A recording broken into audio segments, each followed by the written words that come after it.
Hello friends, welcome to my channel. ఇప్పుడే అందిన తాజా వార్త ఏంటంటే హీరో అల్లు అర్జున్ గారు అరెస్ట్ అయ్యారు. సో తీవ్ర కోపంలో అభిమానులు కంప్లీట్ ఇన్ఫర్మేషన్ కోసం అయితే వీడియో స్కిప్ చేయకుండా అందరు లాస్ట్ వరకు అయితే చూసే ప్రయత్నం అయితే చేయండి. మన ఛానల్కి ఎవరైనా కొత్తగా వస్తే మాత్రం సబ్స్క్రైబ్ చేసుకోండి గైస్. మన ఛానల్లో ఎడ్యుకేషన్ రిలేటెడ్తో పాటున్న లేటెస్ట్ అప్డేట్స్ కూడా మన ఛానల్లో అందుబాటులో ఉంటాయి. Without any wasting the time let's begin the video.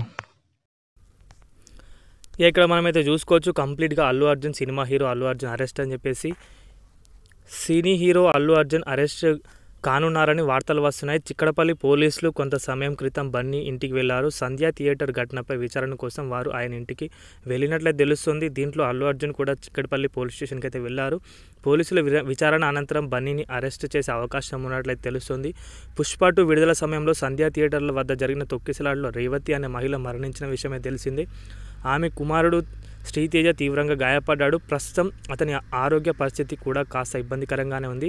ఈ ఘటనకు ప్రధాన కారణాలు అల్లు అర్జునే అని పోలీసులు అయితే తెలుపుతున్నారు. ఇప్పటికే సంధ్యా థియేటర్ యాజమానితో పాటు అక్కడి సెక్యూరిటీ వారిని కూడా పోలీసులు అయితే అరెస్ట్ చేయడం అయితే జరిగింది. ఇక్కడ కంప్లీట్గా చూసుకుంటే కనుక అసలు సంధ్యా థియేటర్ వద్ద ఏం జరిగిందని చూస్తే పుష్ప 2 సినిమా ప్రీమియర్ షోలో డిసెంబర్ 4న రాత్రి 9:30 మొదలయ్యాయి.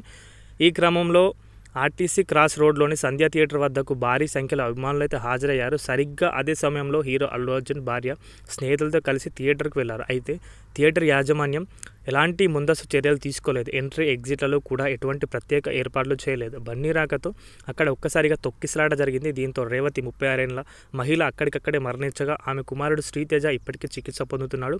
ఈ ఘటనపై బాధితురాలి కుటుంబ సభ్యుల ఫిర్యాదు మేరకు పోలీసులు BNS యాక్ట్ ప్రకారం 105, 118 1 సెక్షన్ల కింద కేసు అయితే నమోదు చేశారు. ప్రస్తుతం ఈ కేసులో అల్లు అర్జున్ చిక్కడపల్లి పోలీస్ స్టేషన్కి అయితే వెళ్లారు. విచారణ తర్వాత ఆయన్ని పోలీసులు అరెస్టు చేస్తున్నారని వార్తలు అయితే వస్తున్నాయి. సో కంప్లీట్గా ఇన్ఫర్మేషన్ అయితే ఇదండి.